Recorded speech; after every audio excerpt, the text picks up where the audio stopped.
afternoon, students. This is another in our language arts series. We will be looking today at expository writing.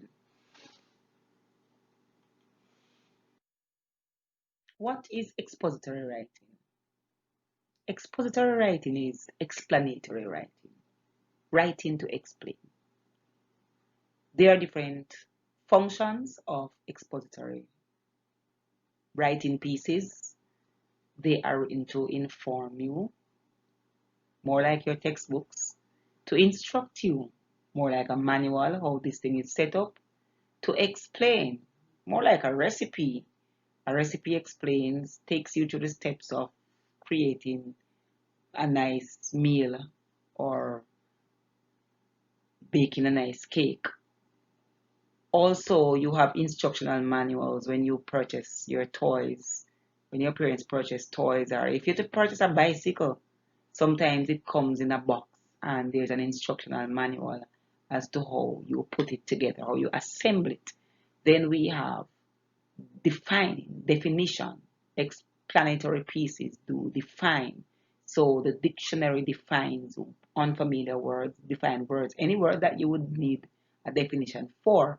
In your textbooks, you have the glossaries that is designed. Those are designed to give you the meaning of unfamiliar words. Expository pieces, the final purpose is to clarify. Now, you might be thinking about a topic and let's say we're having a discussion and something comes up and we are having, some disagreement as to how this works. You could go to an expository piece, look for the topic, and it clarifies what issues we are having, and that would settle it once and for all. Examples of expository pieces. We have research papers, reports, pamphlets, manuals, magazines, newspaper articles, catalogs, guidebooks, instructions, definitions, newsletters, and some of the types of letters that we will write. Now, there are some that are not very familiar, might not be very familiar with. Definitions come to us from the dictionaries and the glossaries. Most of your textbooks have glossaries at the back of the book that give you definition of unfamiliar words that you will come up on in the textbook. Your textbooks are informational in context, hence they are expository pieces. Manuals for each piece of equipment or appliance that your parents may buy, you will find that a little book comes in there. It's a manual. It explains how the piece of equipment or the appliance is used, and it gives you information as to how it is to be cleaned. Sometimes if you don't follow those instructions, the thing will be destroyed in a shorter time than it would normally serve. Pamphlets are like your brochures. You could get a brochure from the Ministry of Health, sort of telling you how the dengue parasite works, how you will get dengue fever, how the mosquitoes and all of that. Vector, not parasite. And you have newspaper articles, you have magazines, you have research papers that persons write on particular topics that just gives you information on that particular topic. So these are some of the types of expository pieces.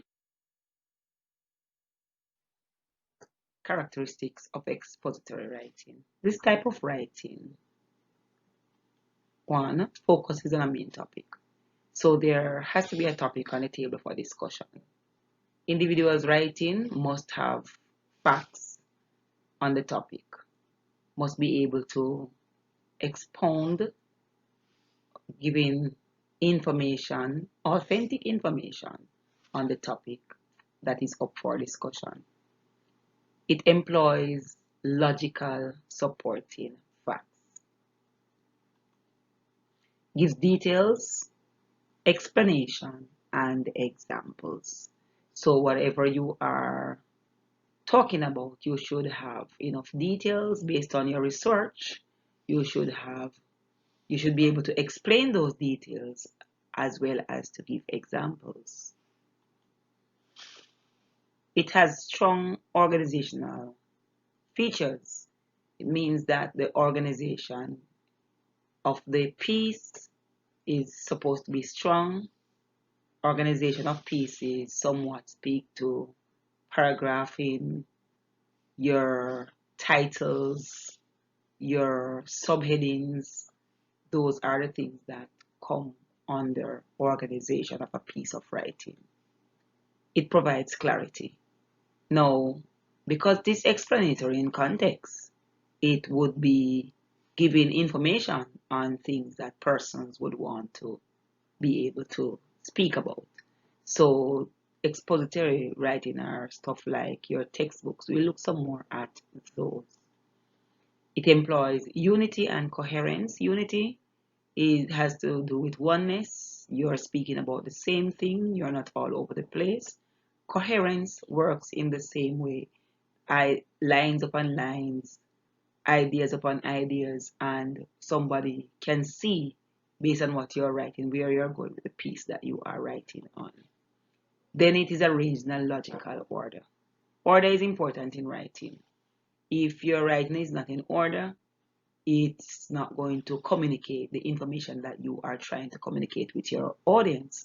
So it's important that the horse does not go after the cart, or in essence, putting the cart before the horse.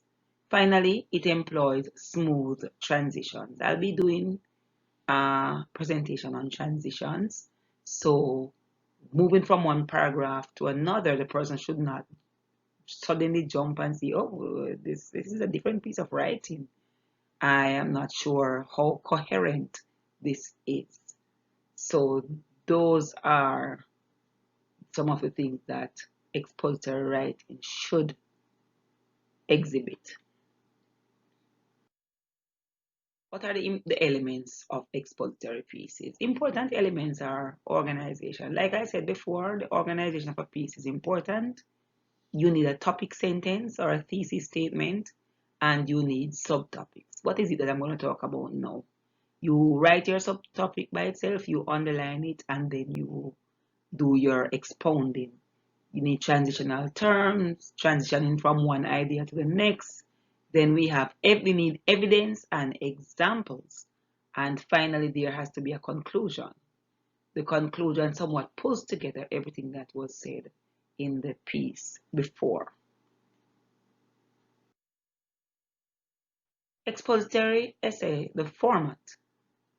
Really, it is simple. You have an introductory paragraph, you have at least 3 body paragraphs, and you have a conclusion. Those 3 body paragraphs should be expounding ideas that were already stated in your introductory paragraph. So let's say we are talking right now about a topic. We would state 3 things that we're going to explain about the topic in the introduction. After we have moved from the introduction, we'll pull those pieces one by one and explain, giving evidence and all on what we want to say about them. And finally, we bring back everything in the conclusion and conclude, stating how everything, but restating the points, the main points, and getting your reader to understand exactly what you had been trying all along to communicate. The introductory paragraph. What does this contain? Firstly, your introductory paragraph should introduce the reader to your topic. Give the reader an idea of what it is that we're going to be talking about. Generate the reader's interest in the piece. If there is no generation of interest, the reader is going to put down that piece and may not ever read it. So that's where we talk about the hook sentence. A hook sentence is a sentence created to grab a reader's attention. There are different types of hook sentences. I might post something on that in the Google Classroom so you can, and maybe some examples so you can use those. It outlines the main ideas of the piece. So if we are going to be doing 3 subsequent body paragraphs, we are going to now want to write or introduce our main ideas of the body paragraphs. This makes it easier for writing because at the end of your introduction, you pull each main idea and you expound on each idea, and you would have developed your body paragraphs. It suggests how these ideas will be presented. So just by saying the following statements will be explained in subsequent paragraphs would give your reader an idea what it is that he or she is to expect as he or she moves through the piece, and what it is that you are communicating with him or her. The introduction has 3 main elements. It has a hook sentence, which could be tied with the thesis statement based on how it is written. You have interesting hooks. If the hook is not interesting, the reader might want to put the piece down and not read it. It has supporting sentences or building sentences. These are sentences that say something more about what it is that you have stated as your claim or your thesis. And finally, a thesis statement. So if you introduce with all these elements, it makes your writing much easier and it makes coherence possible, and organization will just be easy because you would know how to arrange your paragraphs and what is it that I'm going to put in each paragraph. That makes writing much easier. What does this look like really? Let's consider an essay topic. Write an essay explaining how the pandemic has affected students in your country. Right away, you have to know something about what is happening. So, firstly, let's do a brief pre-writing exercise. Firstly, I'm going to ask myself, what do I know about this topic? The COVID-19 pandemic. A lot of information is out there in the news. We can find information in newspaper.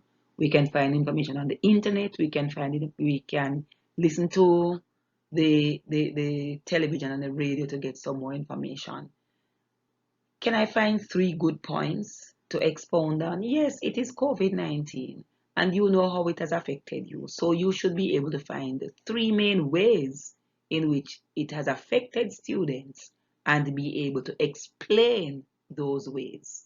All right, let me list them. After you've found your ways, you list them, your points.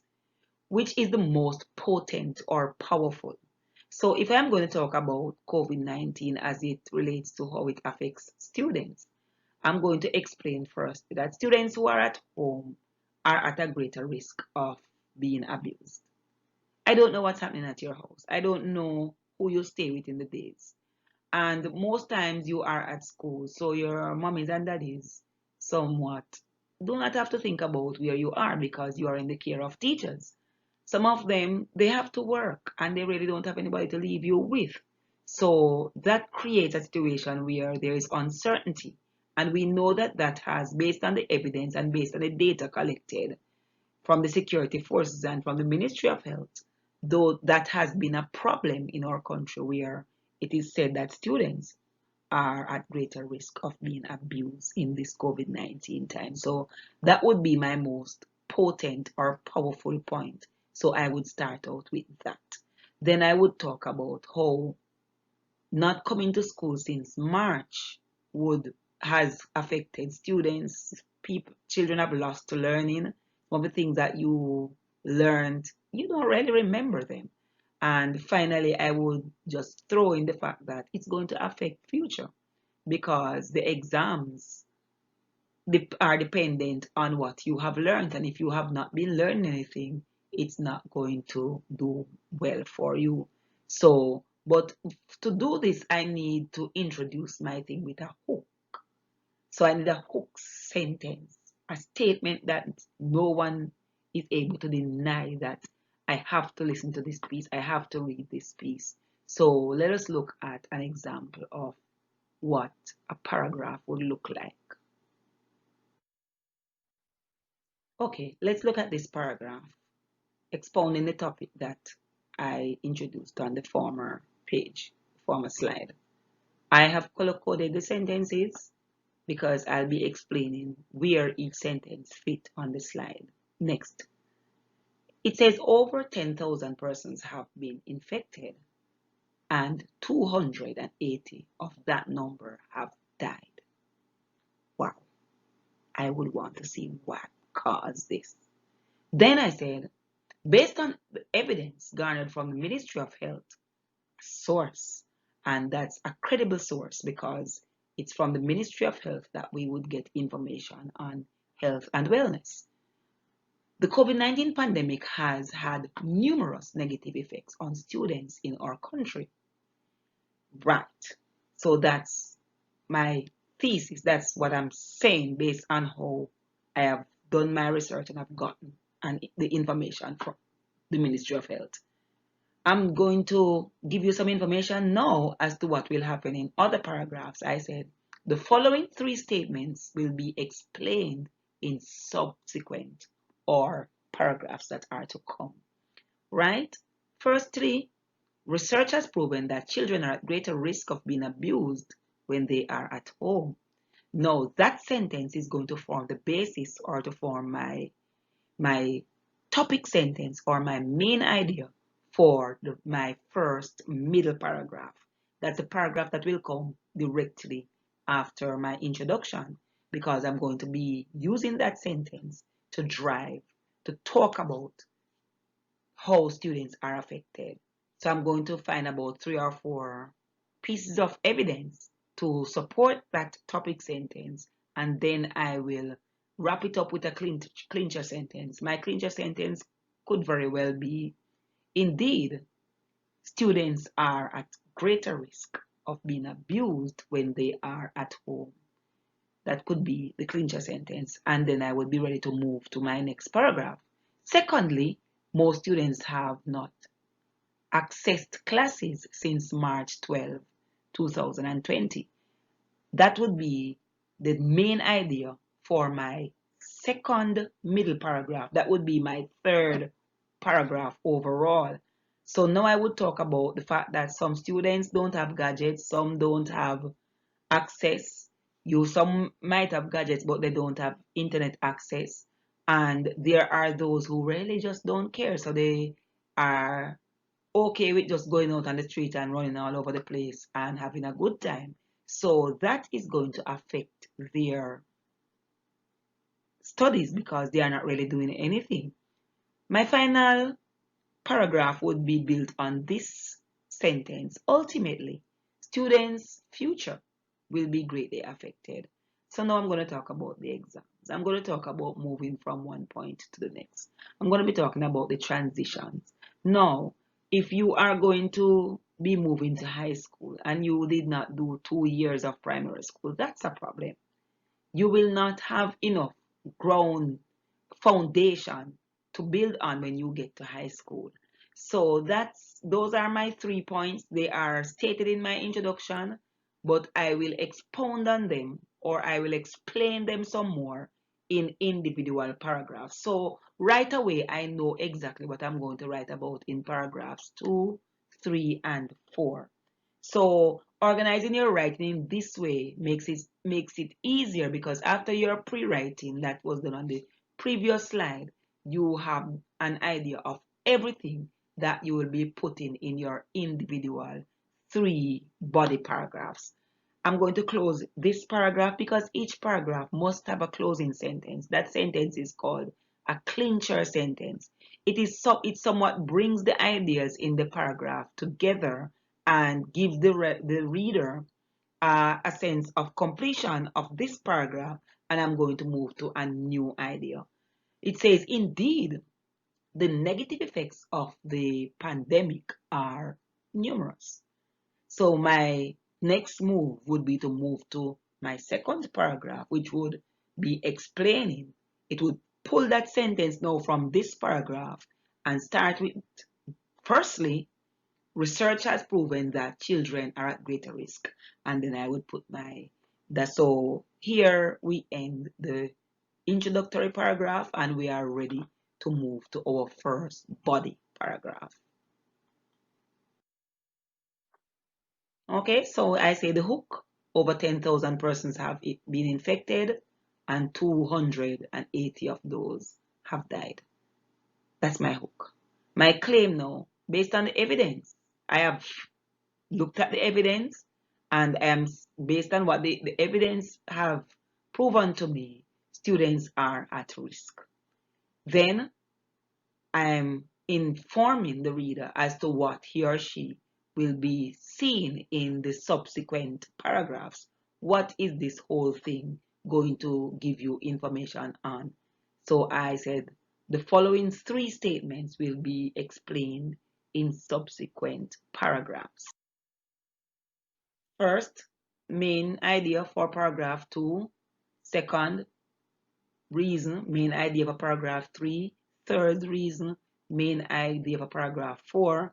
And my clincher sentence is restating how I feel. Not necessarily how I feel, because restating a fact that COVID-19 has had negative effect. It has nothing to do with how I feel, because it is expository. It's just explaining what is happening as a result of the pandemic.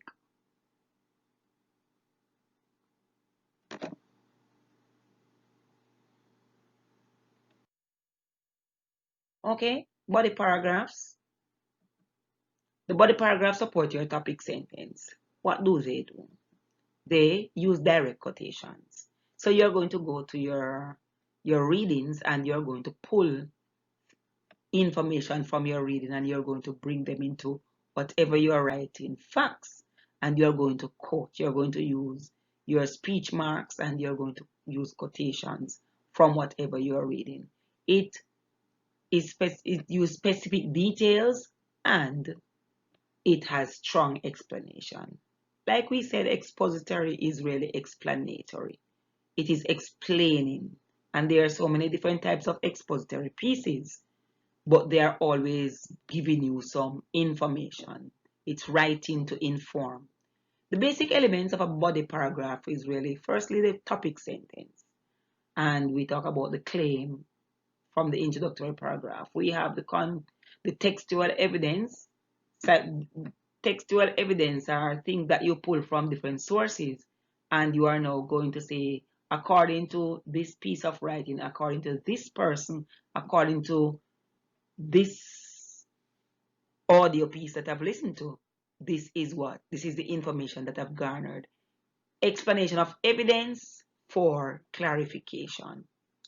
That's what constitutes your body paragraphs in your expository or explanatory pieces. The concluding paragraph. The conclusion consists of three elements. You restate the whole thing you started out with.